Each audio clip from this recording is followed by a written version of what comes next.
What's up, Otakus? Oh, yeah. Um, we had a big drop today. Uh, the Superman trailer. I believe this is like the first like official trailer we've gotten for Superman, and man, it was uh, quite impactful. A lot to unpack there, and I'm not. This isn't a video that's gonna over analyze the trailer to find all the little you know I'm gonna let the DC social media matrix handle all of that stuff. Um, it's part of the marketing, plan and scheme to go over that in detail for the people who just want all those little juicy tidbits to talk about and chomp on uh, leading up to the movie release. I'm gonna try to stay away from that as much as possible, but there were some pretty big um, reveals in the trailer. So we'll just kind of go over the obvious stuff and kind of I'll give you my thoughts on it. And also, um, I'm going to showcase uh, some of the books that I think um, collectors should target. Uh, you know, there are some books out there that I do want to pick up, and I'm not going to share what those are because I don't want those to necessarily um, become hard to acquire. But needless to say, I think we can safely assume that Superman's success is a foregone conclusion at this point, right? Um, the video dropped around, I want to say it dropped this morning around 10 a.m., 9 or 10 a.m., somewhere around there. This is local Pacific time. And I think by noon, by lunchtime, so within a 3 hour time frame, the view count had reached like 3 million. So it's like a million views per hour. And to be honest, I don't even know what the count is at right now. I'm just going to check it real quick for you guys. As of 7:47 Pacific time on May 14th, the view count for the Superman trailer has reached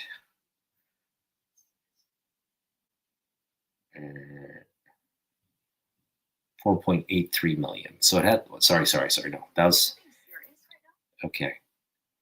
It's reached 8 million views, essentially in 11 hours. So it's roughly averaging up.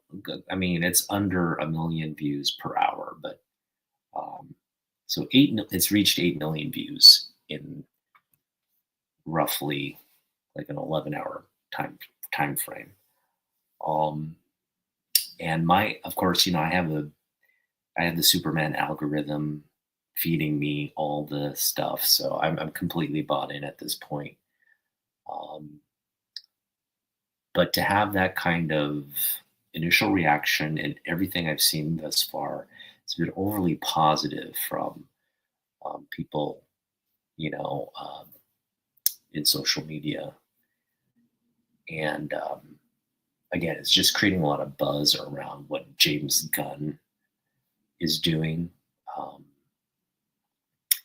I think it's creating just a lot of excitement, not just with Superman, but the things he's setting up outside. So, um, yeah, I think right now, what he's doing outside is where I think people are turning their focus now because, like I said, I think the success of Superman is kind of like it's in the bag. Um, the hype around this movie is just so big and it's only going to continue to build. I mean, we've got what? Uh, we've got about, I want to say, almost 2 months before the movie releases. But you're already seeing like crypto, milk boat and dog biscuit ads. Uh, I mean, crypto is going to be probably the big thing for this year, this holiday season, this summer. I just anticipate the kids are just going to want to, have crypto on their beds, or like as a, plushie, and like a, you know, something they can kind of play around with as they're playing Superman or pretending to be Superman. So it's from a marketing standpoint, I think it's already kind of going to be a success. It's going to be a huge box office success. It just has the feels of, when like, because Warner Brothers been in this position before when they announced Batman 1989, and they had, like Jack Nicholson, Michael Keaton, Kim Basinger, these big Hollywood names. They had a big director, Tim Burton, at the time. He's kind of up and coming director. They really went all out in terms of hyping that movie up, and that being like a summer block. And that really kind of set a precedent for like how big movies could get. So Warner Brothers done this before, and it just has all those same vibes in terms of the marketing, the buzz that it's generating, and now you've got this just 24/7 kind of feed where people are feeding into it. It's not necessarily like executives or companies or even the movie studios that are creating this content, although they are creating a portion of it. It's people that are sharing it, like watching the trailer, reactions and all that stuff. So, hey, what's up, Tyler? Did you watch the video, Tyler? Or not the video, the the trailer. Curious to get your thoughts on it. So I've watched it many times. This is not going to be my first time watching it.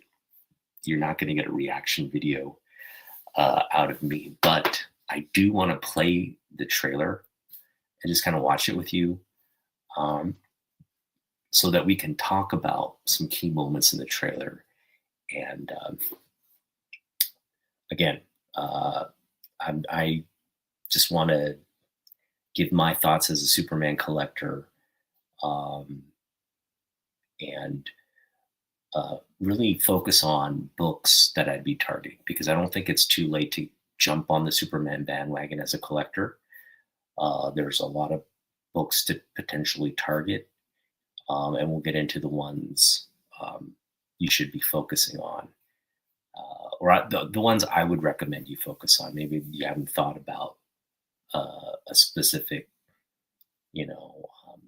area of books around, because there's so many Superman books you could just target. But I'll give you sort of my take on what I would, where I would put my focus, and hopefully that will help you guys out.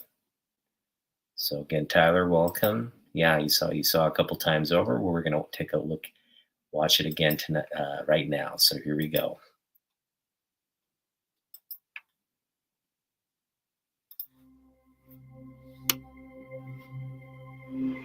Are you being serious right now? Yeah. You'd let me interview you as Superman? Sure.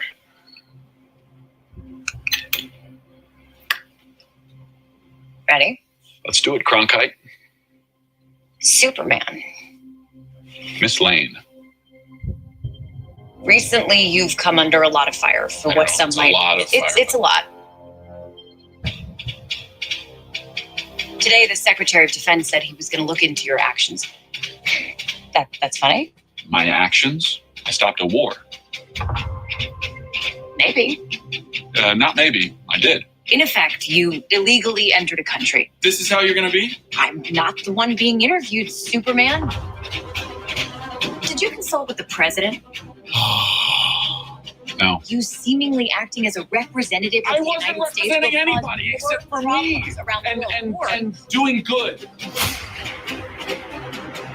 I would question myself in the same situation and consider the consequences. People were going to die.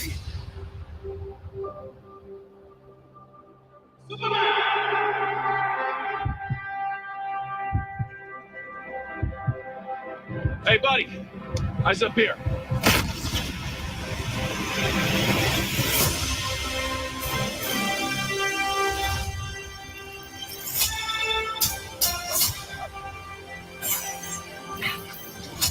Your choices,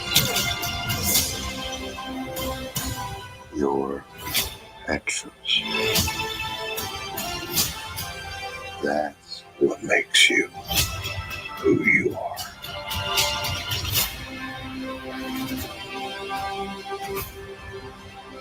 Superman. He's not a man. He's an it. He's somehow become the focal point of the entire world's conversation. I will not accept that.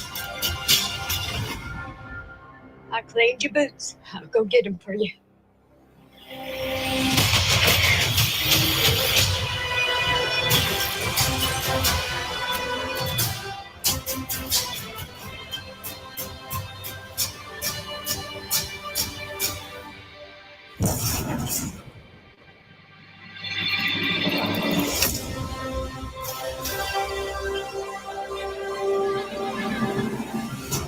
You have a dog?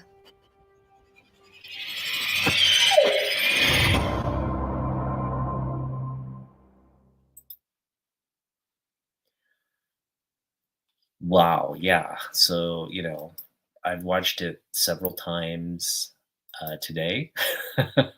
This is probably I would say like my seventh or eighth time watching it. And uh, there's a lot to unpack there. Yeah, the John Williams theme. I when I first heard about the Gun Project, that was my first concern. Like I was like, they have to incorporate the John Williams soundtrack into it, like the Superman theme into it. But I knew, like,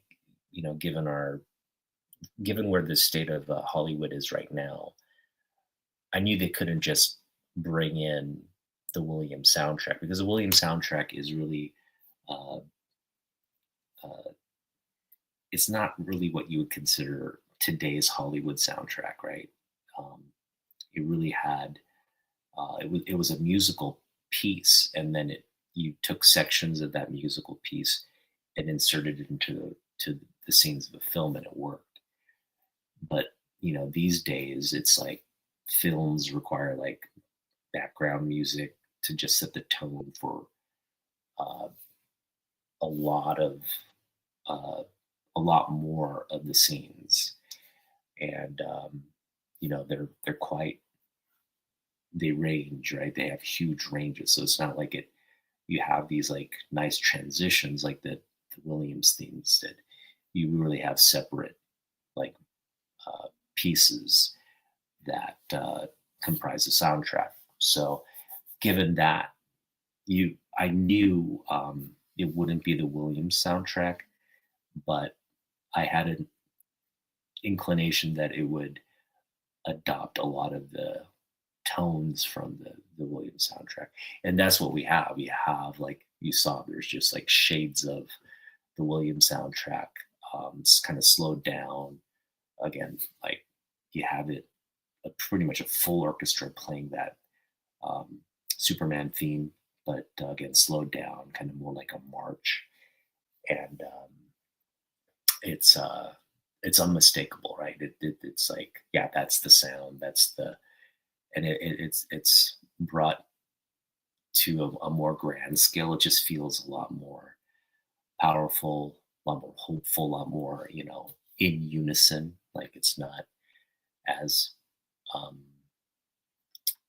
it's not as genius as Williams soundtrack, but it takes what he has and kind of amplifies it, right? So it's just as impactful, though, I think, because you have that as the backdrop. So that is one great thing about this movie. It's like carrying on the legacy of the original Warner Brothers Superman film with Christopher Reeve.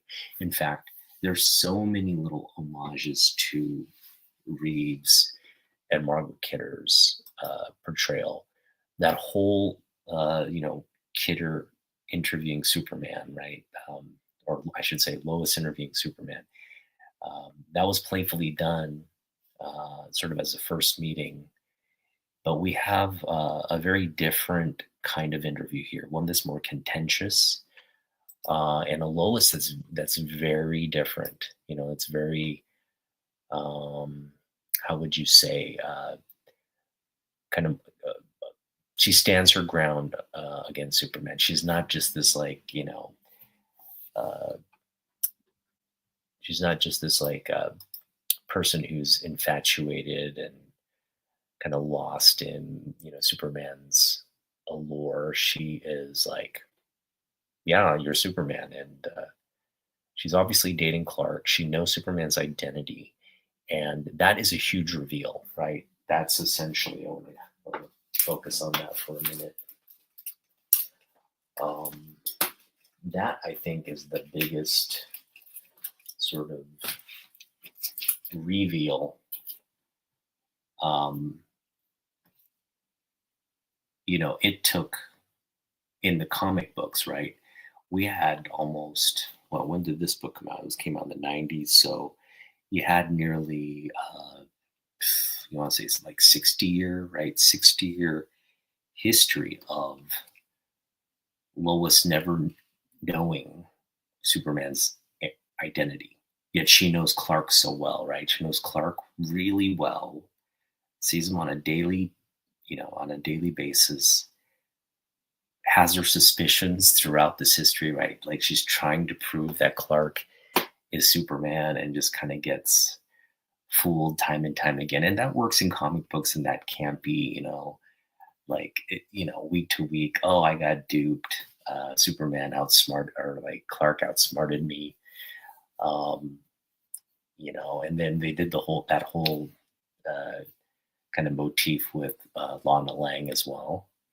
And it's fun in comic books, but in real life, it's hard. That would be, unless you're really naive, right? If you see Superman and you see Clark Kent, I mean, I think you can do it, but that to make Lois that gullible is one doing her modern character a disservice. So I think it's smart that Gunn went the route of like, here's a person who's really intelligent, somebody who would have figured it out, and also somebody who, if Clark really cared about, would trust with his secret, because it's revealed in John Byrne's reintroduction of Superman that Clark reveals his secret to Lana Lang as he's heading off to like university and as he's heading off to Metropolis to pursue a career. He reveals it to her, and she keeps a secret because she loves him and he loves her, and they have this sort of really touching moment where he reveals it, and he's like, but I have to leave Smallville. I have a greater calling. And she accepts that and kind of lets him go. And of course, he still cares about her, but he's kind of moving on with the next chapter of his life. And so that same kind of like trust he would give only to the very special people in his life, the special people that he cares about, that he would give that secret and die to protect, right?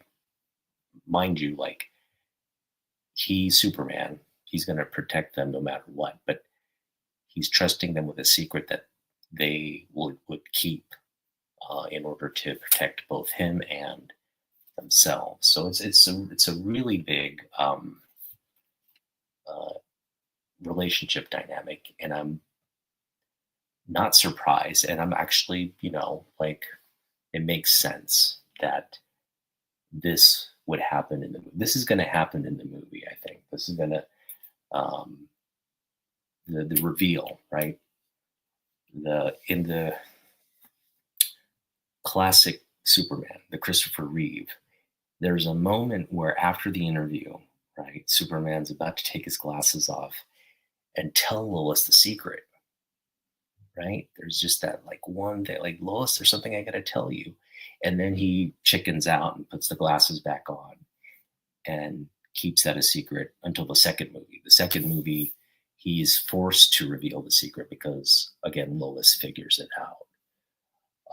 But here with the gun movie, they're going right to the jugular. They're going like, look, um, she has a relationship with Clark, and I'm sure Clark, or she figures.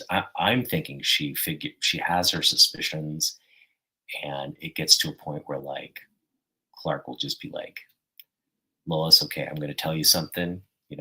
I'm Superman, and she's like, yeah, I know. Like, it's gonna be interesting to see how that dynamic plays out. But we are in this trailer, we're put right in the middle of that. We're put right in the middle of like, wow, you're gonna let me interview a Superman? All right, let's do it. Let's do it, Kansas, Smallville. Let's do it. And that's the route they go. And I think it's brilliant. I think kudos to Gunn for that. I don't think you need to beat around the bush with regards to Clark and Lois's relationship, because it just makes sense. It makes sense that Clark would reveal the secret to the people close to him. The Lana Langs, the Sam. His childhood friend's name? I think Sam. Guys, help me out. But anyway, his buddies. He would reveal the secret to his buddies. His buddies, his friends, close friends, would cherish the secret for him to protect him. Pete Ross, yeah, Pete Ross. Pete Ross would be the another person who knows a secret. Not that he. So Pete Ross is a special.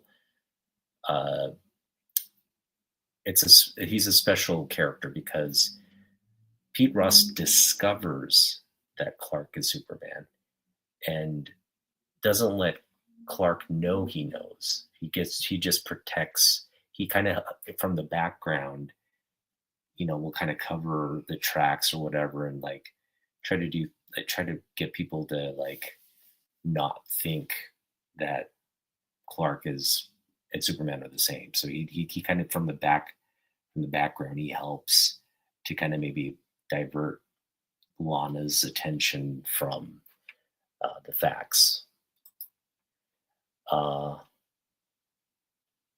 Yeah, right. That's where kind of I don't know if they'll start like that. Maybe I think they will start with. It's going to be interesting to see where they start because I don't think they're going to do any kind of origin story per se. They may do some flashbacks and stuff, but they're going to be deep in the middle of these characters at the Daily Planet, covering the story, and so you're just going to get some sense of the present day. But I think they have to reveal how, Lois and Clark kind of hook up or get together, because that's a big pop point, right? Like the romance between Lois and Clark. We've already established this is probably going to be a romance like the first movie, and it's going to be really deep diving into the relationship between Lois and Clark, which is great. But yeah, there's going to be a reveal, right? Like that, there's going to be this sort of like the Lois, when you're taking the glasses off, like let me reveal something to you, and trusting her with the secret. So I think it's going to be really fun to watch.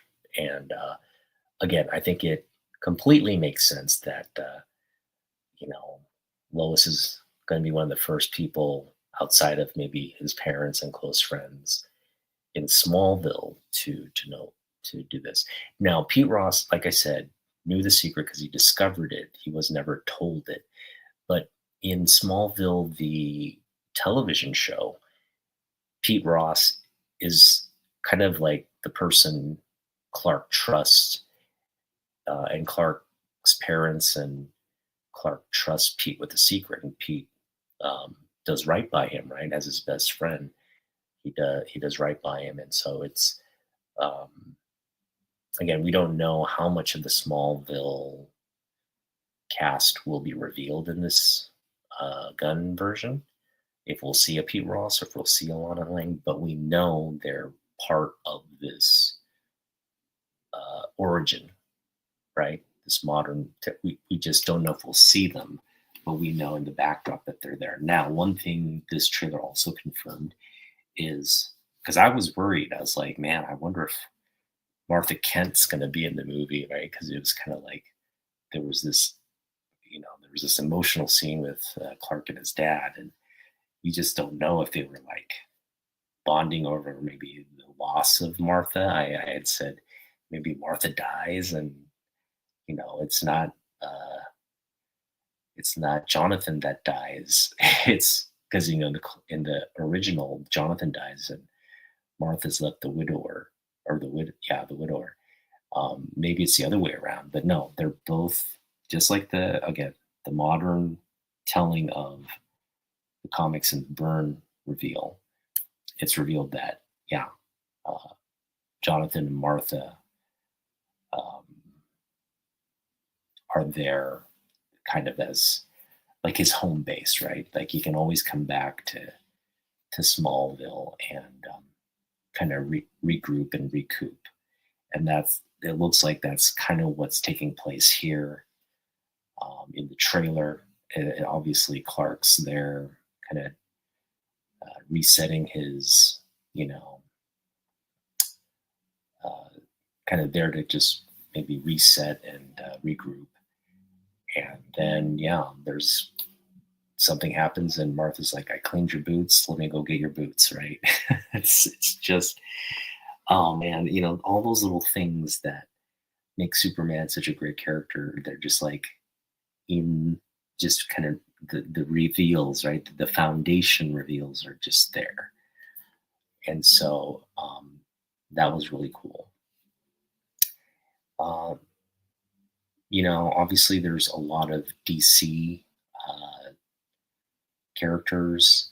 We don't know what version of Justice League we're going to get, but we do see some reveals. Like, I think,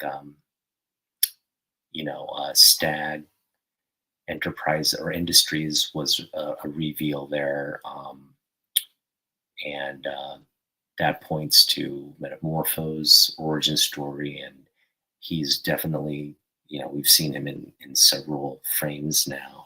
We've seen Mr. Terrific, we've seen Hawk Girl, we've already seen like Maxwell Lord, Guy Gardner, and the Hawk Girl kind of interviewing Peacemaker in the season 2 trailer. So we know some version of the Justice League, the 90s Justice League, right? The one that's revealed in, we'll get to the books. So we'll get to the books, but there's been a lot of pointing to specific comic books that James Gunn used as sort of reference and a model for the kind of characters he wanted to bring, the kind of stories he wanted to tell. But I don't. So this is, I think, this is where Gunn's DC EU is going to really differ. And I think it's a formula he's just borrowing from Marvel as well. Okay, so when you look at the Marvel Cinematic Universe and we're looking at the DC Cinematic Universe, they're going to draw from comic books, but they're never going to carbon copy the comic books. And that's been the case, I think, for most projects, right? We never really see like a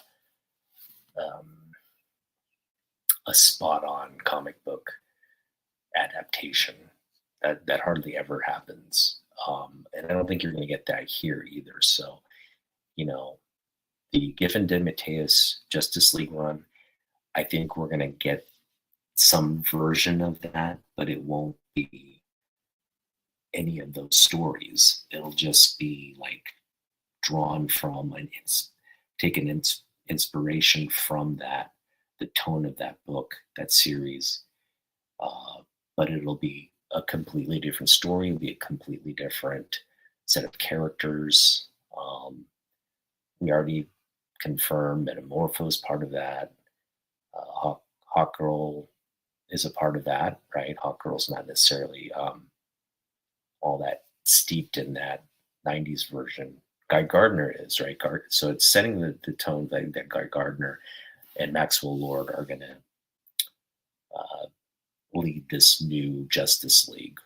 And it'd be interesting to see just how, because we already know the Trinity at some point will probably become them, will be contributing members. They won't be like active members, but they'll come in and help when they need to pool all the hero resources.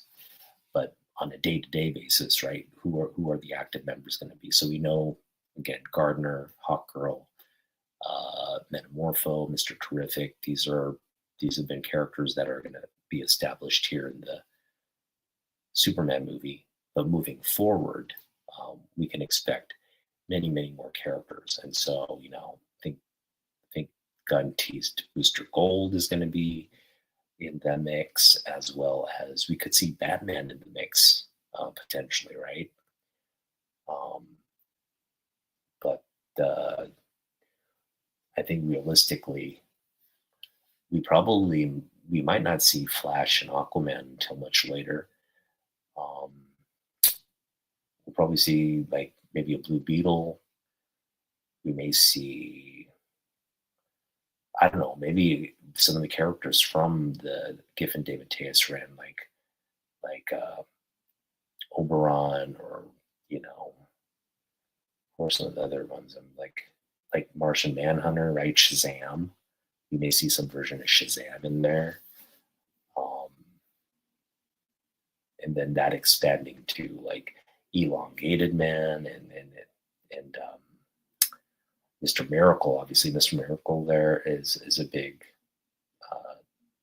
part of that group, as well as Big Barda. So I mean, just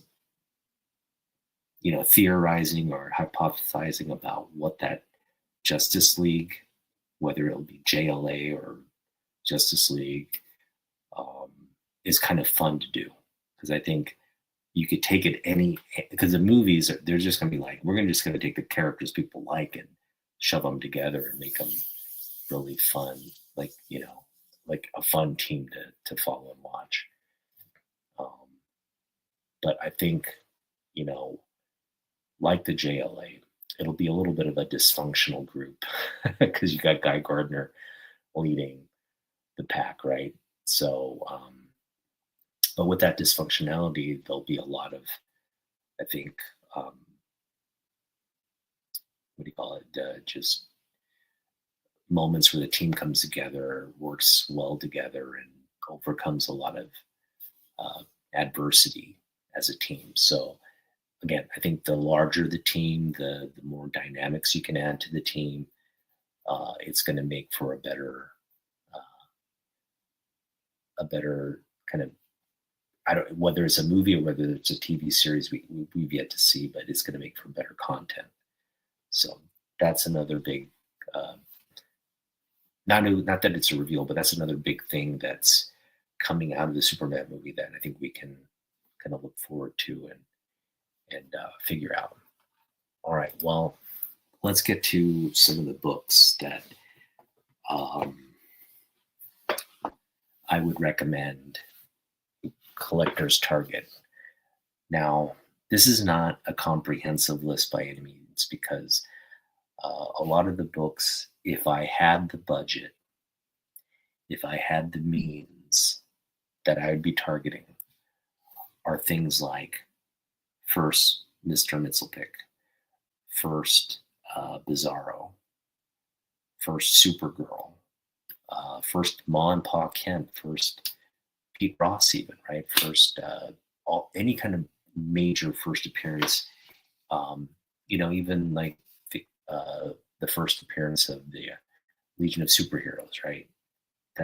These are massive first appearances from the Golden and Silver Age that really warrant people who really want to target key books. Those are the books you should be targeting. Like if you just want like, hey, this movie is going to be on the minds of a lot of collectors. It's going to spike a lot of books. I think right now, any Superman book is worth targeting just because it's cool. But all the first appearance and keys and key origin stories, things of that nature are going to spike. So Superman keys are things you should target. Let's just get that out there, right? So if there's a meaningful Superman key, target it within reason, right? Like don't overpay for something like that. But realistically, I think that's as a collector, that's where you should focus. Okay. But I'm going to give sort of because I've been just picking up books. And I think a lot of the books I picked up are just kind of cool and relevant and they're not maybe, at the end of the day, they're not going to be like hundreds of dollars or thousands of dollars. But as a Superman collector, you definitely would want them in your collection just because they're cool books. And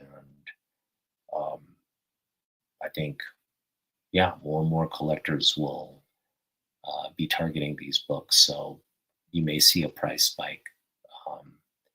But I'm not necessarily giving you these recommendations as like, this is what you should target because the books are going to go up and you can sell them later or you can, like make money. No, these are not like investment picks or anything like that. These are just some of my sentimental picks and things, the kind of rationale I would use if you're going to get into collecting Superman, not collecting Superman to make a profit or, the like time, like buy low, let's sell high kind of mentality for around this film. No, it's just this film is generating a lot of interest in Superman. So if you want to just start collecting Superman books,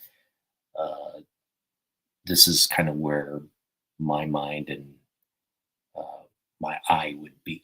And none of these are really expensive books now. And I don't anticipate they'll become expensive books, but they're definitely worth, like next time you're digging a dollar bin and you run across, definitely worth picking up, right, in my view. And we already revealed one of them. That's this key issue where, again, Clark reveals the secret. It's this beautiful, beautiful cover here. I want to say this is Carrie Gamble. Carrie Gamble and Brett Breeding cover here. And you see the glasses come off, the shock in Lois's face, and the big reveal, right? Like this is what 60 years in the making almost. It's pretty significant. It was very significant at the time, and it still remains like a big turning point in these two characters' story arcs because soon after this, there's plans to get married. Superman dies, he comes back, and then they start the whole like Superman family arc. So it really like kind of closes the loop or closes the circle on the fact that for 60 years they were just kind of like dating, or no, they were never dating. They were just kind of had, they were attracted to each other and never, Superman liked Lois, Lois liked Superman, Clark liked Lois, Lois didn't give Clark the time of day kind of thing. And it really just kind of like um, tied all the loose ends to where they would end up together, start a family together, and kind of constantly be the love of each other's lives moving forward. So this is a big book. It's a 90s book. It's got a lot of, there's a lot of issues of this book. So don't go crazy. Don't pay more than like $3 for this book, please. Okay. But definitely worth targeting. And who knows, it may spike a little bit, but I don't think, again, don't pay more than $5, right? Don't pay more than $5 for that one. That's actually one of the sentimental issues I got graded for myself. Good. See, Tyler knows what he's talking about. It's a huge moment in the character's history. So kind of like the death of Superman, kind of like that reveal. These are huge moments. They're not necessarily like collectibles in the sense that, oh, it's a rare book, it's $1,000 book kind of thing. It's really for people who just love Superman and like want to have the books that matter, right? So my next recommendation is The Death of Superman. And this is in the same vein. There's a good jillion of these copies, but target the first prints.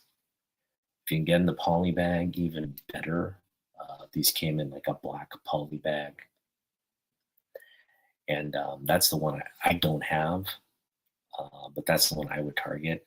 Also, the newsstand copies are nice. Something to get a poly bag newsstand copy. That's probably really going to be a really nice one to pick up. But yeah, The Death of Superman, first print, I would target. This book can be pricey, depending on like the grade and stuff, but $20 is I would say a good kind of baseline for this book. You can oftentimes find them maybe for lower grade in the dollar bins if you're lucky, but I'd say a good, like, if you can get it for $5, you're getting a great deal. If you can get it for $5, that's a realistic. I think most sellers who have like multiple copies of this book, if it's not in like tip top shape, it shouldn't be more than $5, just because of the abundance of this book. And there have been multiple printings, so make sure you're getting the first edition. The first print, it's really easy to spot, especially if it's a newsstand. It'll have like a 01 in the newsstand, the barcode. The first print won't have any numbers here associated. You'll just generally see like Roman numerals. You won't see that on the first print. So those are the two markers that you need to look for. And also this yellow trade dress. These come in different colors in the other prints. So what you're looking for is this like yellow for the first print. All right, so two big kind of books I would recommend to focus on as part of your collection. Right. So I think, Superman collectors, it's hard to collect Superman for several reasons, because there's over 1,000 issues of Action Comics. There's close to 800 some issues now of Superman. when you get into Superman Family, Superboy, and like Jimmy Olsen, Lois Lane, the Superman Family titles, All the World's Finest, all the subsequent like Superman one shots and series and all that. Like there's just a plethora of uh, Superman books and content to target. Um, so it can be very daunting. But I know there are collectors out there who, they have really extensive runs of Action Comics, which I've been enjoying watching people who put those videos out. Um, but yeah, it is a daunting task to collect Superman, right? Really got to kind of, um, I think and again, Golden Age Superman, just the pure, like age and rarity of those books, and the fact that right now, if I'm trying to collect Golden Age Superman, I'm paying some of the highest prices for like comic books on the market, right? Because there's so many Superman collectors. It's almost an impossibility. Like for me, like I was targeting Golden Age books, but they were all going to be like very low grade, and I was going to spend hundreds of dollars on low grade, Golden Age books. So even though I was like wanting it, it's like, where does it stop, right? You got one issue, one Golden Age issue, big, big whoopie fucking do. It's like, are you going to target the entire, like, what, first 30 books or just key Golden Age books? Like, that's just like out of my league type spending that I'm not going to even pursue. Um, I wouldn't even pursue that if they were like facsimiles. If you just started producing like Golden Age Superman facsimiles at $8.99 a pop or whatever the modern books are going for, it's like, screw that. I'm not even going to do that. Right? It's just one of those things you kind of have to pick your battles with. But what I will pick up are, again, like I said, just books that aren't as expensive, books that are still, part of the, um, the serial runs, and again, books that, for me, in my collecting era, have significance. Right? They're not necessarily rare books, but they're key books. They're special books from my collecting era. So with that being said, I've mentioned many a time on my channel that let me get the book out here just so you know what I'm referring to here. I just kind of grab books here and there. This isn't even I would say target everything on my back wall if you can. Yeah, here are some books I would target. Okay, so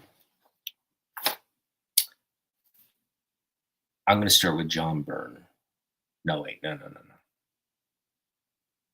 going to start with this book because it's another huge. Again, we're talking about books I would target, and it's not necessarily they're Superman related in the sense that I think the movie is going to propel people to target not only Superman, but more DC content, right? DC related books. So where we're going to see that happen most, I think, DCEU, we've established Superman's going to already a success. So what really it comes down to is the next couple of projects. And this includes things like Peacemaker Season 2, The Lantern Show, but more specifically, the Supergirl movie with Lobo, and more specifically, the Brave and the Bold, where we may or may not get Batman, but we'll probably get a series of characters revealed there. And again, James Gunn's going to, I think, try to focus as much as he can on the legacy characters within DC's rich and illustrious past, right? So, yeah, I don't think we'll ever see Crisis on Infinite Earths come to the DCEU ever, because the DCEU is in a world where there's not going to be like any kind of like Marvel type multiverse excursion. Never say never, but I don't think that's James Gunn's focus right now. He's not going to try to give you like alternate timelines and have time travel and do all this weird funky stuff where he has like two Supermen or like two Spider-Men in the same timeline. I don't think he has to, but I think what's worth noting is as people turn their attention to DC, they're going to target big keys and events in DC. And this is already a big book, right? The Crisis on Infinite Earths is kind of like the multiverse book that sparked the multiverse. I mean, it's not the first multiverse book, but this is sort of like it's ironic that Secret Wars was the big, like, crossover book that brought in all the Marvel characters and had them, fighting and working together, right? Well, that was this book for DC, but DC went the route of like multiverse, right? They went the route of like what if like you had all these different or superheroes from parallel universes converging and kind of trying to stop, like an event that's going to rewrite the history of all the multiverses, or a threat to all the multiverses, right? So that is really explored in this series, and it ironically is like playing out in Marvel right now. So it's just one of those like weird kind of like that DC did it first, and then that Marvel's carrying the legacy of something that was not really relevant to what Marvel had been doing. But anyway, this is an iconic cover. It's the death of Supergirl. Again, the death of the Supergirl we love, right? The Kara Zor-El that we were introduced into in the late Golden Age, early Silver Age. And big moment, big series. And again, I think a Superman book you would want to target. This one is not an expensive book either. You shouldn't pay more than 20 bucks for a copy of number 7. And this whole series you could probably get for, like under $100, right? Get the whole series for, if you're smart and like not so worried about condition and stuff, you could probably get the whole series for like $50-60, hopefully. But big because this event is what sparks the modern reset. And that's where I want to really like emphasize here. DC did a huge reset after the events of this book, and they charged a legend in the comic book industry at the time, probably the top talent in comic books, because he could do it all. You can literally just do it all, right? Uh, Pencil, ink. Uh, I mean, you could probably have him even do the lettering and the coloring. I mean, the guy could produce comic book. He was a one man, book producer, which is hard to do in such a collaborative field. But yeah, they basically swiped him from Marvel, and they gave him the keys to the kingdom at DC and said, you know what, you are going to uh, reimagine Superman for uh, a new timeline, an integrated timeline with all modern versions of the character, and interweave how their relationships with each other. And so we get this great mini series. Can't emphasize how much how important this the events of this book is, because it transitions right into volume 2. So we already get sort of this reset of the origin and all the characters, and then boom, we come out with like new Superman stories. Like we didn't miss a beat with all the context of these characters and their new histories interwoven into this larger universe that Byrne has created. Brilliant, just brilliant the way they launched it and did it. And again, at the time, Batman was really kind of taking a lot of the attention away from the Superman title. But yeah, and Batman's origin did not change at all. Frank Miller did like Batman Year One. That kind of is the reset, but it's um, it's considered like a mini series, and kind of seamlessly fit in. Didn't alter that much from Batman's original origin story. Just got a little grittier and real, but it wasn't all that different.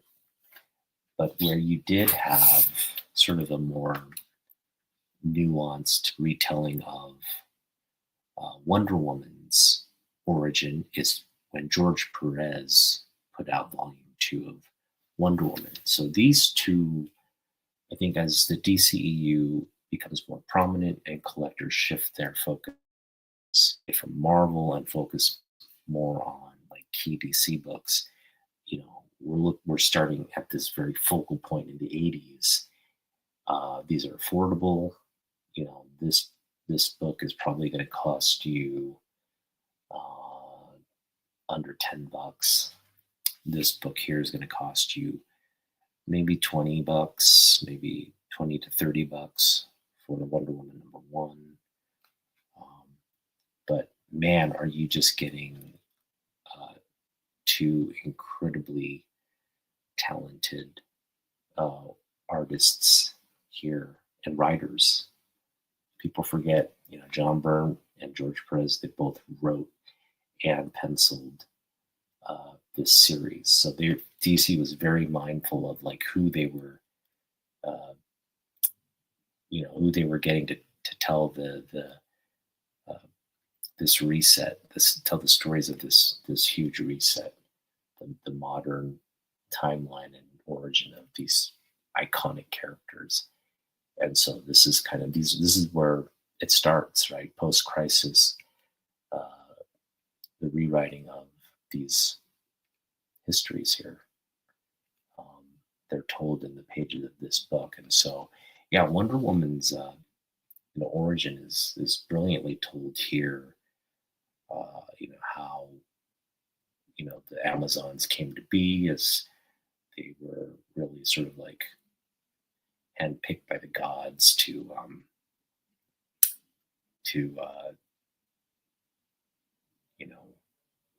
be sort of like these superhuman protectors of Earth. And so, yeah, it just so brilliant, and the art on this book is just brilliant. So these are two books, like kind of where the mindset of, I guess, a Superman collector and a DC collector might have their focus, which is cool. The other thing, book I would recommend is, along with this reset, we get a reset of the Justice League as well, and that's told in the pages of this series, Legends. So many, Amanda Waller gets introduced in this series. You have a lot of the core Justice League members here. Guy Gardner, Blue Beetle, kind of sets a precedent for a new team, a new narrative around what a modern Justice League is going to end up being, and it transitions into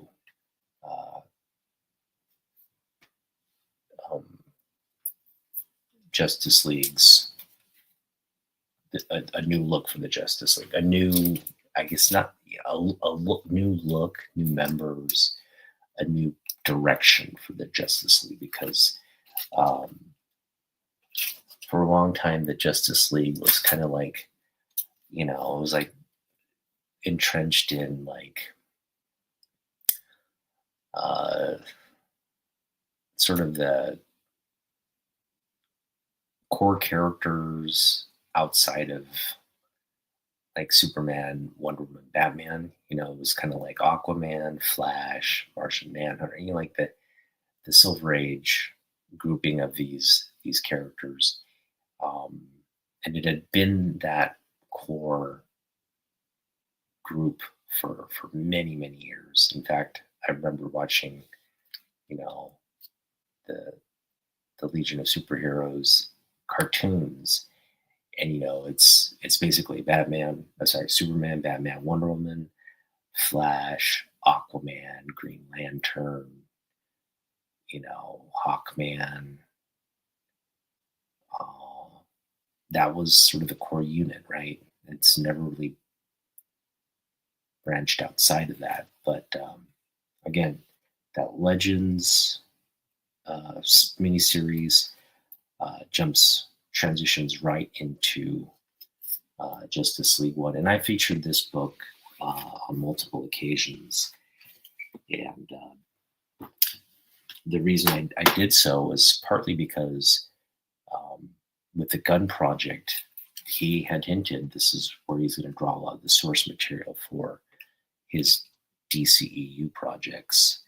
And basically everything I think that's been teased so far is on this cover here, including this cover. Booster Gold, Guy Gardner, Metamorpho, I think at some point we will see like Martian Manhunter, Shazam, Blue Beetle, Mr. Miracle, Dr. Fate. We'll see all of these characters become part of this team. Maybe not like together right away, but I think over time we're going to see some form of this group here, which is very different, right? There's no like Aquaman, not seeing Hawk. Although Hawkgirl's in the new movie, she's not in this one. So we don't know exactly what, but we can only kind of suspect. Again, Black Canary is part of this. Who else is in here?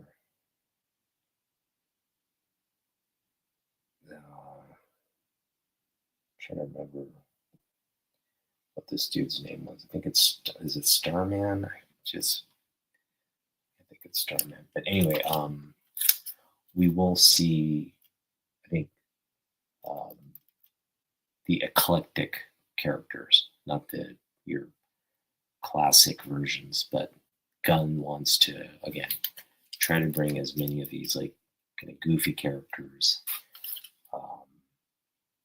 the oddball characters, and introduce them as much as he can. And so, Booster Gold's a great example of an oddball character, right? He's just like this guy who's just really out of place. He's not really a superhero, but he's, it's from the future. He's kind of like on sort of his own secret agenda, uh, but trying to mesh with this new team without revealing, his true agenda, right? So all these elements, I think, are going to make for a great. It's going to build a lot of great anticipation as to what we'll see, but hopefully, um, I think these books are a good place to focus on as we get more and more as we get deeper and deeper into Guns DCEU. Let's just put it that way. And I'm going to give Guns DCEU a good 5 years to cook. You know what I mean? It's going to probably cook for a good 5 years before, who knows, maybe people's attention spans wane and like something else comes along or it just gets stale. But I'm thinking, we'll see at least a good 3 Superman movies, right? Like a trilogy of Superman movies. Probably get, again, Wonder Woman and Batman in that mix. Maybe some standalone, again, like standalone movies for Aquaman, standalone movies for Flash. We'll see. We'll just have to see how much. And I think the slate that James Gunn revealed is like, it's literally, I think, like a 10-year slate of movies, right? That's been, well, no, I think the slate is through, I want to say 2030. So I guess 5 years. It's like a 5-year slate of movies, which afterwards, as we progress, there'll be more and more projects that come out. So again, we're just starting to cook. After the slate, we don't know. I don't want to make dire predictions, but mind you, we're like almost 20 years into the MCU, right? So, it's been a long time for the MCU, and I think the MCU now is kind of seeing its. I don't want to say it's seeing its last breaths, but I think MCU is going to take a different. It's going to take a different direction, and so after Doomsday, we'll just have to see if it's still. I still think there's potential there that it would be cool to watch, but man, is it going to be fun to just see a lot of great DC content versus a lot of great Marvel content. I think you're going to see really like two camps emerge, and it's just going to be a fun time to be collecting comic books and doing all this kind of stuff, because I think both Marvel and DC are going to be cooking for quite some time. But Marvel's in, I think, the latter stages of their dominance, and I think DC is going to maybe overtake Marvel, but Marvel again has sort of this plan in design. We'll have to see where that ends up, because I just don't see Fantastic Four doing all that well. And if that doesn't do that well, I mean, can't establish the first family in Marvel, then what legs are you standing on, really? You're just waiting for another, just waiting to bring the X-Men. I mean, that's a big thing. Bringing the X-Men is a big thing, but it's not the integrated universe that Marvel wants to see, Disney wants to see. So they're kind of botching it right now, I think. So they got to play it close to the chest, because you can't, if you drop this ball with the old Doom, I mean, they're bringing everybody back for this Doom, like the Fox characters and everybody. So you kind of if you mess it up and you put yourself in a box. And the same thing goes for DC. I say Superman is a success, but will Supergirl be a success? Will the subsequent other projects around Superman be a success, that's yet to be seen as well. So, I think it's a wait and see, but I just feel like the tide of DC is is really growing, and we can expect um, there to be a changing of the guard, I think, a little bit. All right. I mentioned that the modern retelling of Superman, Byrne's impact on the character was big. Um, and I think underappreciated, to be honest. Like, Byrne to this day gets more recognition for having done work on the X-Men, which is, I'm not trying to belittle that. That's, how he became a household name, right? By working on that really critical history point in time in history of X-Men. But you want to talk about impact, right? You want to talk about impact on a character, impact on a universe, impact on in publishing at the time as well. You can't ignore Burns' short but really extensive work on the Superman retelling. And I mentioned there's that short miniseries that establishes the new modern origin, and then they jump right into the new Metallo here. And in volume 2, issue number 1, this is one you want to target. This is a big book because it's a number 1 issue. It's the new modern volume of Superman. There's so much going on in the first 20, 30 issues of this book, and then you get to the 90s where Superman is just super cooking, right? It's like the death, the rebirth. There's the death of Clark Kent that comes out of it too, because man, I'm Superman. I don't have to hide who I am. Like, we're just gonna, we don't need Clark anymore. Clark's an identity we don't need anymore. But then, of course, they can't kill off Clark. They have to keep Clark. But just all these things were just happening during this really dynamic period of Superman, where everybody in the industry, people who love Superman, all the creators that love Superman, wanted to see Superman do well, and they put so much blood, sweat, and tears into making Superman relevant in this age of being inundated with things that aren't Superman, right? Things that are just at that time more adult oriented and more catered toward debauchery. You saw a lot of kind of sex themed books come out. You saw a lot of violent books that are catered around violence. Really fantastical tales and things. Just a lot of different genres and themes and boundaries being pushed during the 90s, which isn't bad. It's not bad, but it was just kind of attention deficit overload, right? You just couldn't focus on what was what used to be an easy thing to do. You just pick up a Superman book back in the day, but now it's like you had so many choices to pick up, and Superman kind of got lost in that. But what didn't get lost is the devotion the people who were creating Superman at the time put into doing the character justice, continuing the great string of stories in Action Comics and Superman and all that. So that's what I really appreciate about this period. It's not lacking of great Superman stories. It was just lost in a sea of content during the 90s, and it's still being lost in a sea of content, I feel like. But it's coming back. It's coming back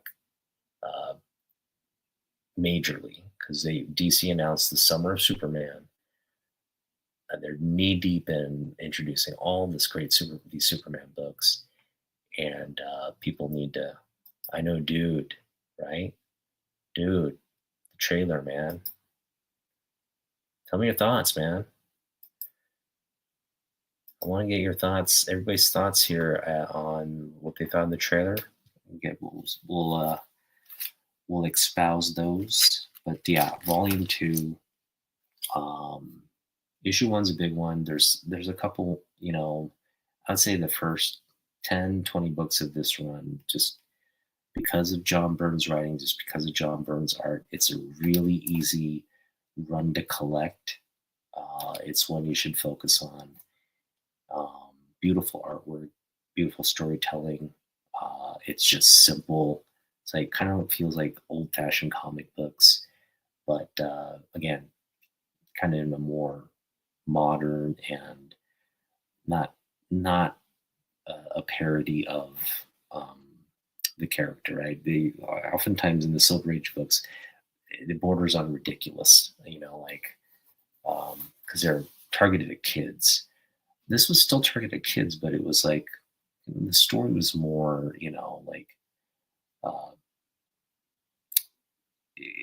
it really was character focused, right? It just the relationship between the characters brought in a lot of great villains and situations that put Superman at odds and challenged him and really brought out, I think, the best quality and traits of this character, right? This guy never quits. He never stops trying to do the right thing. And that's always been Superman's MO, but more so in this series. And you gotta just give kudos to Byrne. So all the books in Action Comics by Byrne, all the books by Byrne and Superman, all the Byrne books during this Superman revamp is one you should target, including Byrne's very first preview of that work. Okay, so he's cooking, right? He's like getting ready to tell the story of Superman, and it's revealed. His Superman is revealed right here. John Byrne's Superman. It's the first time you see the modern retelling of Superman on the cover of Amazing Heroes. This is a book that I would target because it's the first. It's truly the first appearance of Byrne's Superman. And beautiful cover to boot. Beautiful Byrne cover to boot. That is just brilliance right there. So that is a good book. There's going to be books like this. George Perez's homage to Superman 1. That's a book you should get just because it's badass. Some cool Supergirl books. We got Supergirl by Michael Turner. We got Supergirl, this Ross Andrew Action Comics 500 issue. These milestone issues are big. If you can get a facsimile of Action 1, you probably should. This is another big one, which I wanted to get, and I got. I think I paid $125 for this one, but I just had to have it. And that's a 9/8 Action Comics 1000 Jim Lee cover. It's the kind of convention exclusive, so it's this foil version. Again, I got a 9/8 signed in gold by the head of DC himself. So to get this for $125, I feel is like a steal. I just like in this moment right now, where I am today, you're not going to get this book for $125. Hell no. With a signature, hell no. But when I got this book, this was ago. I saw it on eBay, CBCS copy, and I said, "Damn, I think it was up for $125, and I think I even sent in an offer, so I got it for less than that. if I don't remember. I got it for like closer to 100 than 125. That was a steal right there. So just do a little flex there on that one. It's just a little flex. The other thing I would target are just Neil Adams Superman books. And I want a better copy of Action 500, right? Action 500, Action 1000, I think a good facsimile copy of Action 1. These are, and you could probably even target Action 100, 200, 300. You want to, if you want to do a little bit more outside of that. Action 100 is actually a pretty pricey book, but it's within reason. I think you can get probably a nice graded copy for, or like a mid to high grade copy for like 500, 600 bucks for Action 100. Maybe a little bit more now because of you're just going to see Superman books, the demand for the books go up, and so the price is expected to follow. But yeah, focus on like a facsimile copy of 1, a nice copy of 500, a nice copy of 1000, and maybe like, intermittent books here and there. But 500 is a big one. Hey, what's up, Wellbore? Thanks for joining, guys. I knew you guys would be kind of hunting the Superman content tonight. Glad you guys could join. All right, so we have. So I've mentioned this many a time in anticipation of kind of like the moment we're in. When Neil Adams passed, and I remember talking about this ad nauseum. When Neil Adams passed, there was this narrative that was put out. And now I'm not going to argue the merits of this narrative, but it was a narrative that I strongly disagreed with. But there was this narrative that Neil Adams's legacy character was Batman, right? They're like, oh, Neil Adams passed. He's the artist that redefined Batman. That's his legacy character.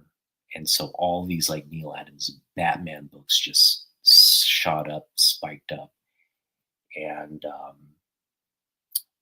yeah, I mean, those were the books that I think Neil Adams collectors targeted as a premium, which is good for me. Like, right? Like I didn't necessarily, those books were just kind of very pricey. I did want the Joker cover. Don't get me wrong. I've had many attempt at getting the Neil Adams Joker cover.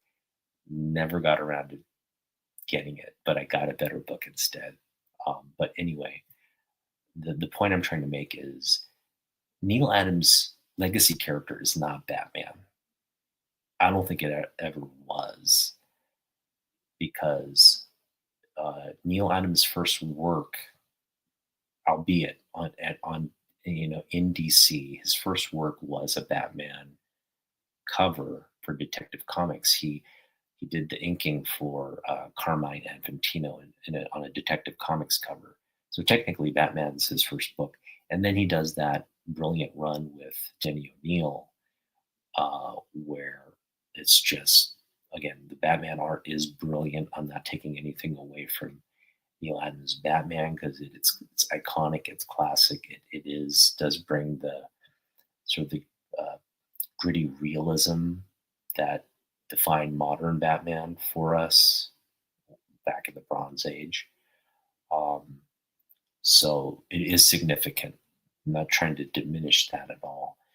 But if you look at what launched Neil Adams' career, okay, the artwork, the steady work that got him his that built his notoriety and has built his career was on the pages of Action Comics. It was on the pages of Superboy. It was on the pages of Superman.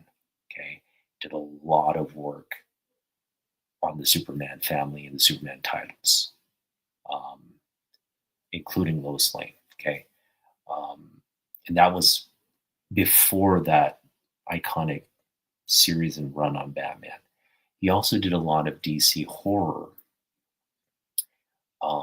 which also, just showcased his brilliance, right? And I was, Dead Man's a great example, right? He just did a lot of this work, and you could really point to any of those as like his mastery, just as examples of his uh, mastery and dominance as a creator, as an artist.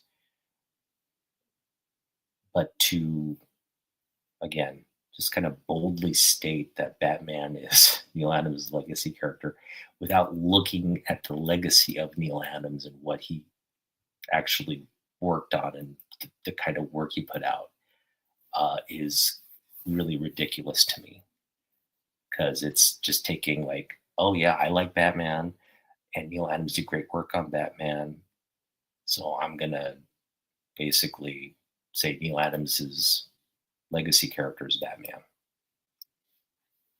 Um, and that narrative kind of went out there. I hope that's not. I'm here to convince you otherwise, and I'll make my case maybe in another video. But Exhibit A, okay, it's not Batman, because I'll give you one reason why it's not Batman. When Batman came out in 1989, the movie Batman came out in 1989, they didn't reference Neil Adams' iconic legacy character Batman for that movie. In fact, there's really no modern depiction that continues to use that original Batman design that Neil Adams put out as a basis for anything. It was used by Byrne. It was used by Byrne as the modern Batman design. He homaged Neil Adams in the modern redesign that Byrne introduced, but it was never like you go back and watch any Batman movie, it's never referenced. It's that rubber suit, or it's some version of like a battle, like a bulletproof, like military grade like suit. It's never the Neil Adams Batman suit, which is like the spandex, right? Like classic suit. So, but this character right here, this is the inspiration for Christopher Reeve's character. Okay. Richard Donner said when he was referencing the character and had in mind the casting for Superman, he was like saying, I'm going to take the Neil Adams modern version of the comic book character and adapt it. So he was looking for a character who would personify Superman. Who's that guy? Who's that person? It was Christopher Reeve. And even Gun Superman, right? Gun Superman. Now, albeit it's not this exact suit design, but Gun Superman's based on Christopher Reeve's portrayal and look. It's a modern take, obviously, but it's based on the Christopher Reeve essence of the character. And Christopher Reeve's essence of the character is based off this Neil Adams design. So I ask you again, what's a better argument for an artist's legacy character when it's still continuing to this day, right? The essence of Neil Adams' design is in the James Gunn movie that we're going to be revealed to, not the Batman, not Neil Adams' Batman. So I hope people, great. Superman 2 is very campy, but good. It's very campy, but good. It's just, you got to pretend like you're 10 years old watching that movie. Like 3 Supermans versus one. Come on, that was a great movie. It's definitely was my favorite as a kid, but in hindsight, it's not as good as the original. The original is just so good, and it's just like it's cinematic perfection in my view. Um, what's up, Will Boar? All right, guys. So again, books I would target: Superman, Neil Adams Superman books. There's a lot of Neil Adams Superman books out there. They're still fairly reasonably priced when you compare them to their Batman counterparts. Um, so yeah, I get them. I just get as many copies as you can and just hold on to them because they're, in my opinion, Neil's best works, hands down his best works, because he defined the character. He defined the character, the modern character, because Byrne. Let's go back to Byrne, right? In fact, I have a short. I'll just show you the short. I uploaded. I mean, you guys, if you're following me, you saw my short this week, right? On Instagram. Basically, and Fanboy, you know what I'm talking about. In December of 1986, Byrne, so they launched Who's Who, which is basically, DC's version of the Marvel universe, where they kind of create design profiles for every character in the DC or the DC universe. It's called Who's Who, and they did it in alphabetical order. But for issue S, the Superman issue, Byrne reveals the new design of Superman. Okay. This is it. And you can see the face. That is Christopher Reeve's smile. Unmistakably Christopher Reeve's smile. And it's not in every panel. It's not like Byrne referenced that smile or the look of Christopher Reeve in subsequent artwork, but he did it specifically for this reference on the Who's Who, because the Who's Who is essentially the modern redesign of the universe, right? So here he is establishing the character right on the cover. The design differences are that Superman's a little bit more beefy, kind of more like a bodybuilder. The S is bigger. And again, the facial reference there, it's Christopher Reeve. So you see the lineage, right? You see the Neil impacting the casting of Christopher Reeve, the Christopher Reeve's impact on that character, impacting the modern retelling of Superman, and how that kind of legacy, that lineage, is carrying over to today. Because Gunn was just like transparent from the start. He's like, I am bringing as much of the original Superman, the essence of Christopher Reeve, the legacy of Christopher Reeve. I'm bringing as much of that into the modern Superman as I can. And he's kept his word, which is why I really am putting a lot of faith in Gunn and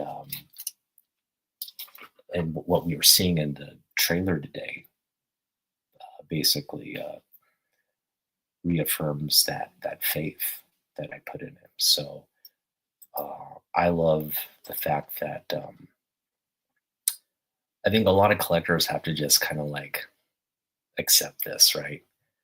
They got to rewrite the narrative on Neil Adams. I don't want Neil Adams' legacy to be Batman. It has to be Superman. Sorry, that's just the way it's got to be, and that's how it should have been from the start. I don't know how it got twisted when Neil Adams died. He wasn't obviously there to defend himself, but I'm sure Neil Adams would disagree with whoever said Batman is his legacy character. It's not. I'm sorry, it's not some seller trying to sell Batman books, I guess. All right, well, that is pretty much all the books I'm gonna show off today, but I'll leave you with again, this is the best book in my collection. We're gonna do another video. I'm just gonna tease what we got to get through the API Heritage Month and stuff, and I'm kind of like taking a step back from my normal content. Although today I just had to jump on and I had to talk about Superman. But yeah, this is another book. I've already seen so many people targeting this book. This is another book you should probably target if you can get it for a reasonable price. But yeah, this is the best book in my collection, hands down. And this is sort of like when I got this book, I just didn't feel the need to pick anything up anymore. It's kind of like you get your Grail book. Everything else is just kind of like gravy at that point, right? So it's not like I think again the only things that could make me feel like I need to get something that would surpass this is some original artwork or something like that. But yeah, this is sort of a big mic drop that I picked up, a signed copy of Superman 233, and it's a great grade. You know, I put it around a 6.0, maybe a 6.5. Excellent condition book. My favorite book in the collection. All right. What I'm going to tease is, and it's put my, I'm kind of having an existential crisis right now. And I'm going to tease, thanks, Wellbore. I'm going to tease why I'm having an existential crisis. And then maybe some of you will identify with what I'm going through right now. But my existential crisis is really being driven by one man. And I'm going to reveal to you who this man is. And I'll kind of get into it. I'm going to expand upon this in a later video, but for those of you here tonight, you will get sort of the first account of why I'm feeling,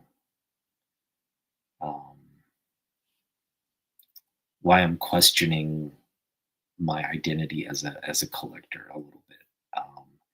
Let me just find the guy here. Here we go.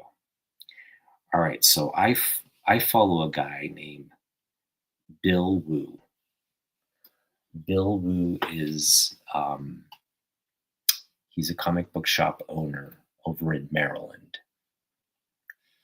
And his daughter's taken over the business. She's doing lots of I think Whatnot auctions and sales. She's taken over the business for her dad. She is great. She's a great personality. I think she has a great social media presence.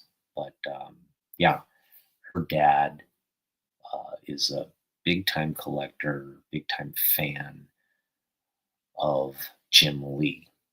Okay. Now, I've always kind of presented myself as the biggest Jim Lee fan on social media.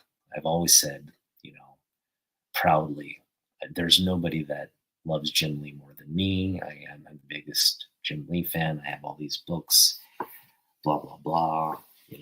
I have some great Jim Lee books. Don't get me wrong. Like I just showed that signed copy of Action Comics 1000. I've got this signed sketch copy, line 6 copy of Superman 204.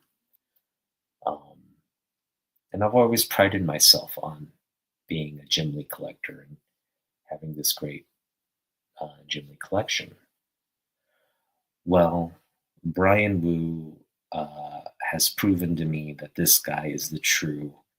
First off, he has an incredible collection. I mean, if you look at this dude's collection, I mean, come on. X-Men 1 in a 4.0. Or some of the other books. He's got the first appearance of Loki, Journey into Mystery, like early issues. He's got Batman 100 in an 8.0. He's got all these like key books here at his shop. And first appearance of Doom in a 5.5. I mean, come on. This dude is ridiculous. I was just talking about Superman 100. He's got 100 in high grade. What is that, a 5.0? No, 5.5. Okay, he's got Superman 100 and a 5.5. It's just ridiculous, this guy's collection. I mean, he's just showing off like what, a 9.2 copy of the Neil Adams Joker, the Batman Legacy there, Neil Adams there, right there in like high grade. It's a little frustrating because he's just flexing, right? Well, look at some of this original art. Okay, these are some of the pieces that he still has. Some he sold off. But this dude had the original copy of Amazing Spider-Man 252. Okay, the original cover art. Doesn't stop there. So he sold this, he said. He doesn't have it anymore, but he had it. Here's the original cover of John Byrne's first Iron Fist, first Sabretooth. Here's the first cover of First Sabretooth by Byrne. That's ridiculous. It is ridiculous. This is what killed me. This is what like floored me. First of all, he's friends with Jim Lee. Okay, like Jim Lee comes to his shop, signs books, and they go out to dinner together and stuff. They're friends. His daughter has like original artwork that Jim like doodled while they were having dinner, and just freaking ridiculous what this guy has. He has the original art cover for X-Men 11, Volume 2. This is an iconic cover by Lee. He has the original artwork for the cover. Okay. He's got original Kirby artwork. Kirby Fantastic Four cover art. This is a Silver Surfer Thing cover. It's ridiculous. Original cover art for John Romita Jr. at Wolverine. He's got Todd McFarlane, Spider-Man original art. Original cover for Daredevil there. This Frank Miller art. John Romita Sr. And then this is what killed me. When he revealed this, I was like, all right, dude, can you flex a little harder? He got Batman Hush 608, the original cover art by Jim Lee. Original cover art for Batman 608. So I do not consider myself the number one Jim Lee collector in comic books anymore. This guy totally deflated. Not that, when I made the claim, it was kind of like tongue in cheek anyway, because I knew a lot of people love Jim Lee. A lot of people have great Jim Lee collections. But I really wanted to kind of be devoted to like,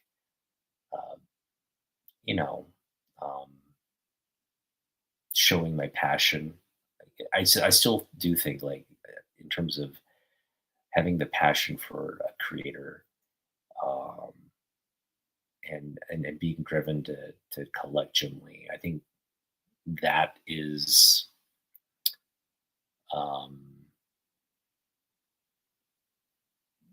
untoppable, right? That's hard to beat. But in terms of like collections, this dude, I mean, he just was buying and collecting. First of all, I mean, you have to have considerable amount of capital, and look at and it had a good amount of um, just what's the word I'm looking for? A good amount of wherewithal, right? To understand, like, I want to get original artwork by these great artists. I'm willing to pay top dollar. And this was probably back, you know, during the 90s to 2000s. Like, as he was doing his comic book shop business, he's probably had uh, multiple opportunities to maybe auction and bid and buy a lot of this original artwork when it was maybe a little bit more affordable. And it's probably paid big dividends for him today, especially that Jim Lee cover. I don't know if he'll ever sell it, but that is just like a museum piece. That he essentially owns like several museum pieces, artwork museum pieces that are in his personal collection. So kudos to Brian. I'm not hating on Brian. I'm not doing all that, but I mean, he's at a different level. He's at a different stage. I just feel like, like if we're doing Dragon Ball Z comparisons, he's in Super Saiyan mode, and I'm still like Kid Goku, right? It's like it's just we're not playing in the same league, and so that was a little deflating.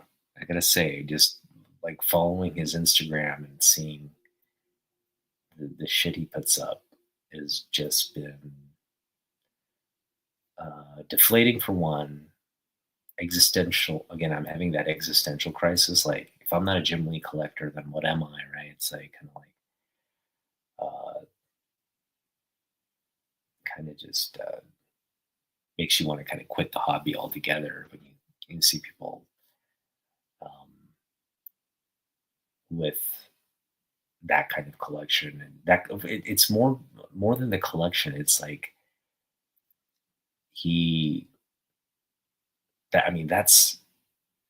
it's his business, and it's an investment, and it's just, again, having the foresight to be like, and it takes passion, right? Like, I'm sure that Jim Lee art piece, when Jim Lee like maybe offered or sold it to him, I hope he didn't just gift it to him. That'd be insane. But if it was sold on auction or something, I'm sure he paid a pretty hefty price when he bought that piece. But now what it's worth, like, just like I can only imagine, like, just to be in a position like that and be like, yes, I'm buying this. I don't care what it costs.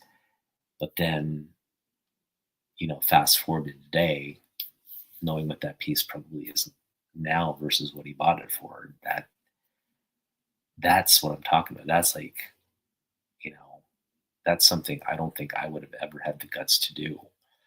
I mean, I've made some pretty good purchases here and there, and these are all parts of my personal collection. But man, to have original cover art by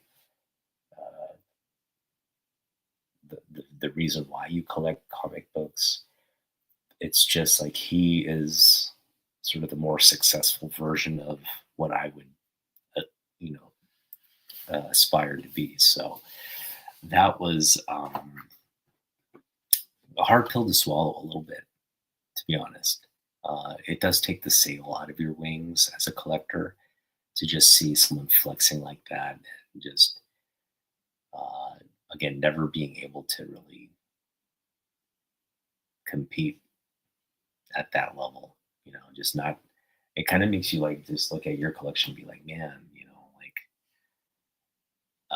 not that I'm shameful of like what I've done, but it just kind of like, what's the point? If there are people, it's like, if there are people like that out there, what's the whole point of this exercise, right? It's like, this guy's been doing it the right way, and really just, yeah, obviously he's in probably a better financial position. But even if you are in a better financial position, just feel like just having the wisdom and the foresight to like understand like I'm passionate about this. I see these as investments. I'm gonna make a move on them. Now I own these things, and now they're like, if I sold them, like he sold that 252, right? And I'm sure he got paid bank for it, but he sold that 252. Like most collectors would not do that, but he just felt like, oh yeah, first black suit Spider-Man.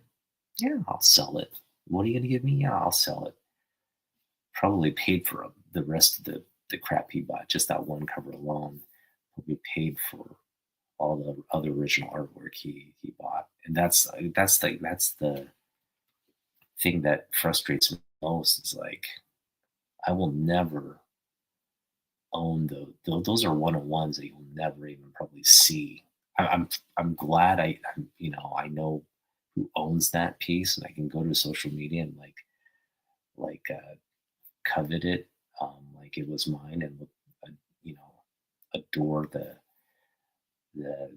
simplicity of that original sketch and ink. But man, is it just like again, it deflates you as a collector. And I gotta say, just uh, I no longer feel like I can. I no longer feel like I can consider myself um, the top Jim Lee collector of anything now. I'm just a Jim Lee collector like all of you. I'm just like a Jim Lee collector. Uh, and I definitely will give him props because again, he's has a personal relationship with Jim Lee, and it seems like he definitely has a passion for Jim Lee stuff. And his daughter uh, also shares that passion for Jim Lee. They both stated on their like their social media presence that they're big Jim Lee fans. So you know, the closest I've come to Jim Lee is just meeting him at a con, getting a signature by him. So it's just like you kind of like envy people in those positions that have uh, sort of a more intimate relationship with somebody you adore. And so again, props to Brian Wu. I did invite Brian to uh, be part of the AAPI Heritage Month because he is uh, Chinese American. He's a Chinese American collector, but he declined because he had a lot of things going on. He said maybe next time. So we'll see. But yeah, I'd love to chat with him on the pieces that he has and just kind of get to better know about him as a collector, how he got into all that, and what really drove some of that decision making. Because man, that is foresight right there. That's just ballsy, man. That's just ballsy to be like, I am gonna go to an auction and pay whatever needs to be paid to pick up those pieces because you know in 10, 20 years, I'm assuming he got them years ago, but um, just to flex that he owns those pieces is like incredible, incredible. So, all right, guys. Well, I've been chatting about Superman long enough, and hopefully you got hopefully you had fun hanging out and um, getting my thoughts on again what's really exciting about this whole um, venture into Superman is it's celebrating a character I love. Um, Finally, kind of giving again. I just Superman was introduced to me in that original movie by Christopher Reeve, and I've always considered him um, to be the best character in comic books, and for a long time he was. And then something happened that uh, had people just not interested in Superman, not interested in the story of him or the character, having a loose knowledge of who Superman was. And you just hearing comments like, Superman's boring. Having all that power, being invulnerable, it's just boring. It's like he's a boring character. These, his suit looks stupid. All these like just dumb comments that really irritated me for a very, very long time. Um, it's like you had to almost defend Superman from people who just really didn't understand the history of comic books. Uh, but that's starting to change now, and it's been really wonderful to observe. And today, man, the Superman bandwagon has gotten really, really, really like there's no room on the bandwagon anymore. You got to just kind of like, uh, you know, I guess just get off the bandwagon because it's just so crowded. But yeah, I'll be enjoying watching all the reaction videos and everybody getting hyped and excited about this. Hopefully, we get it sustains itself, and we get to see Superman really just emerge as a favorite for a new generation of young kids and young people, and even old and new, right? Um, but more importantly, is yeah, um, just enjoying it, just enjoying the whole ride because um, Superman, phenomenal character, phenomenal history. I hope people really this forces people to to go out, read more classic Superman books, maybe collect some of the books I featured here, but really drive up the value of not that Superman needs more of that. His books are some of the priciest in the hobby.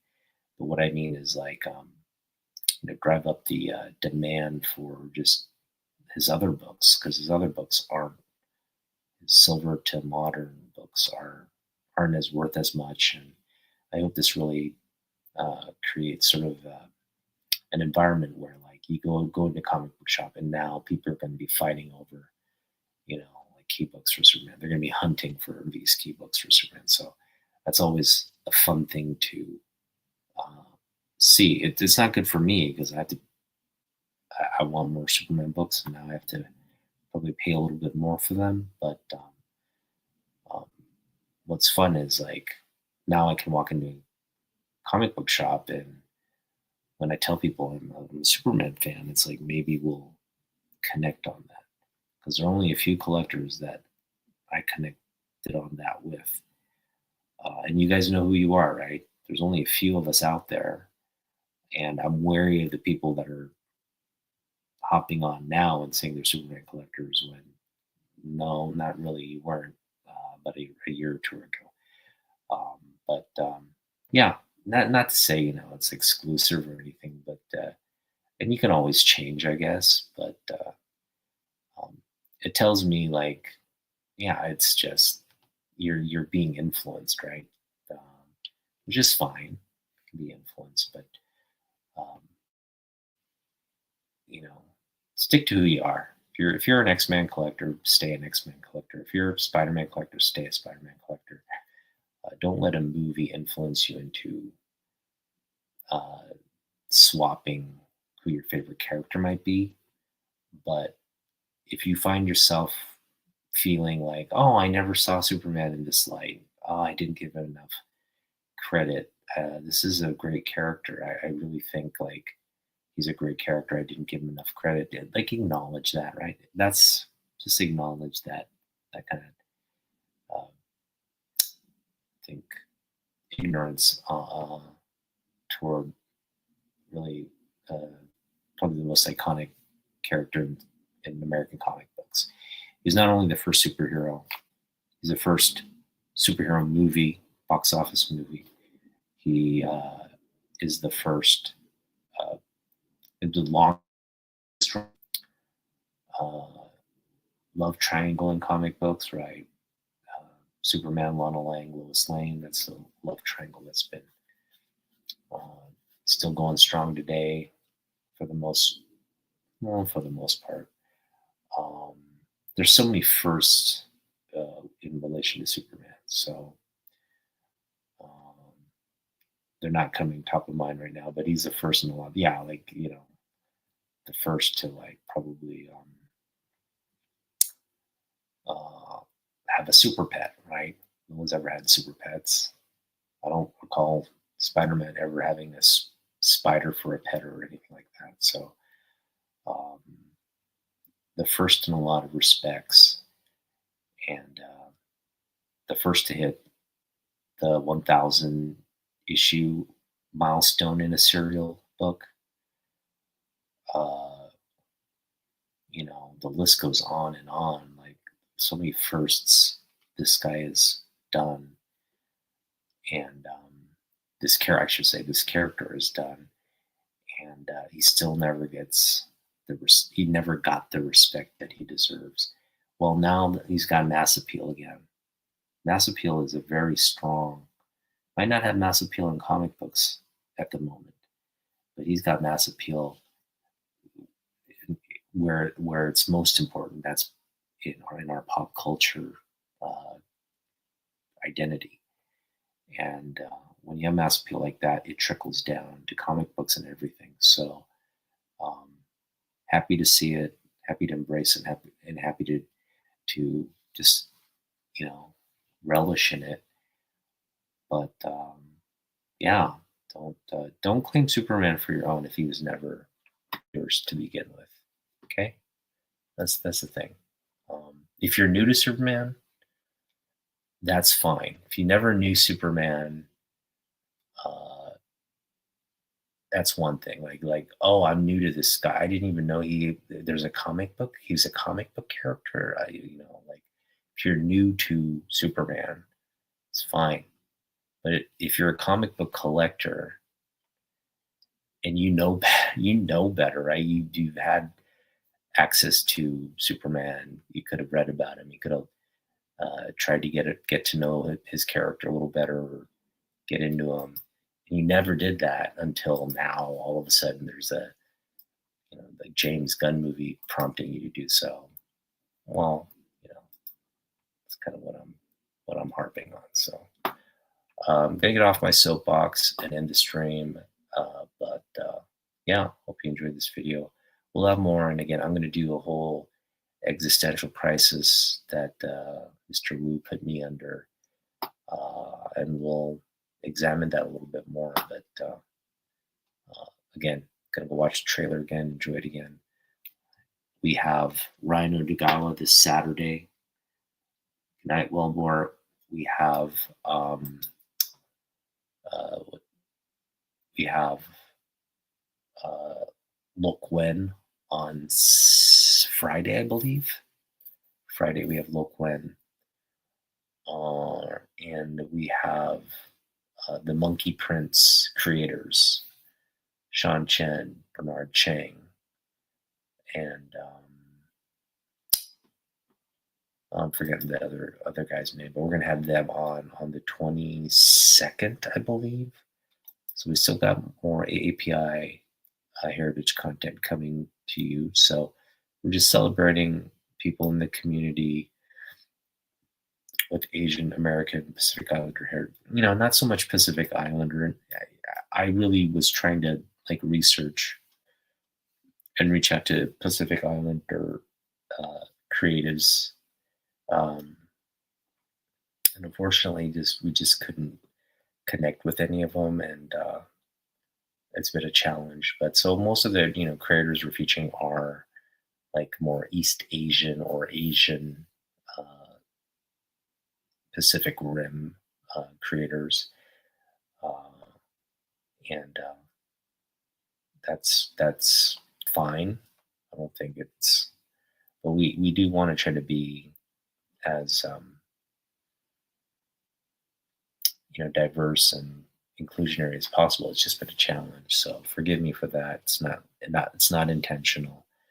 Um, and yeah, feel free to join any of these chats. Drop me a line if you want to sit on the panel and just connect with some of these community members and creators, and we can definitely get that going for you. So, all right, now I'm really signing off. So, Otaku out. We'll see you in the next one. Peace.